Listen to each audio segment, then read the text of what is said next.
Common cold attack అవగానే cetirizine antibiotics వేసేసుకొని వాళ్ళ రెగ్యులర్ జాబ్స్ కి వెళ్ళిపోతుంటారు. సో అది ఇప్పుడు ఎవ్రీ సీజన్ కి వచ్చే ఈ కోల్డ్ కి ప్రతిసారి యాంటీబయాటిక్స్, మళ్ళీ వచ్చేది వింటర్ సీజన్, సో అప్పుడు కూడా యాంటీబయాటిక్స్. సో ఇలా కంటిన్యూస్ గా యాంటీబయాటిక్స్ వేసుకోవడం వల్ల మనకేమన్నా సైడ్ ఎఫెక్ట్స్ ఉంటాయా? వెరీ ఇంట్రెస్టింగ్ క్వశ్చన్ అండి ఇది. ఎందుకంటే కామన్ కోల్డ్ అనేది మనం ఆల్రెడీ చెప్పుకున్నాము, ఇది వచ్చేది వైరసెస్ వల్ల.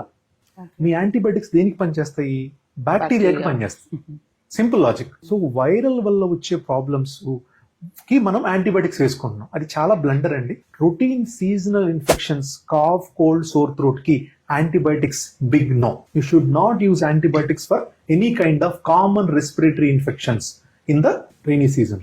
సో అలా వాడటం వల్ల మెయిన్ ప్రాబ్లం ఏమవుతుంది, ఎప్పుడైతే మీకు యాంటీబయాటిక్స్ రెగ్యులర్ గా వాడుతున్నారో, మోర్ కామన్ గా ఏం చేస్తాం మనం, కాఫ్ కోల్డ్ రాగానే ఒక డాక్సిసైక్లిన్ కానీ, ఎజిథ్రోమైసిన్ కానీ, ఆ ఆగ్మెంటిన్ కానీ మనము పక్కన ఫ్రెండ్ని అడిగి లేదంటే మనంతటి మనమే తెచ్చేసుకొని యూజ్ చేసి ఒక 4-5 days ఉంటే అప్పుడే మనం వస్తాం. ఈ 4-5 days లో ఆటోమేటిక్ గా మీకు బాడీకి అది ఎలా యూజ్ లేదు, ఎందుకంటే కామన్ ఇన్ఫెక్షన్ పనిచేయదు అది. సో ఈ యాంటీబయాటిక్స్ ఇలా రెగ్యులర్ గా వాడటం వల్ల there is something called as antibiotic resistance. బాడీలో యాంటీబయాటిక్స్ అనేవి రెసిస్టెన్స్ తయారవుతాయి, బ్యాక్టీరియా, ఉన్న బ్యాక్టీరియా, గుడ్ బ్యాక్టీరియా కూడా.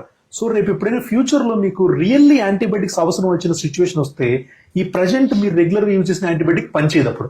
సో అది షార్ట్ టర్మ్ లో డేంజరస్ అండ్ లాంగ్ టర్మ్ లో మీరు ఎప్పుడైతే మీరు డిసీజ్ అయ్యి ఏజ్ అయిపోయిన తర్వాత, so when you need antibiotics, అవసరమైనప్పుడు యాంటీబయాటిక్స్ పనిచేయదు. సో మనకి నేషనల్ ఇంటర్నేషనల్ గైడ్ లైన్స్ కూడా వెరీ క్లియర్ గా చెప్తున్నాయండి, unnecessary use of antibiotics అనేది ప్లీజ్ అవాయిడ్.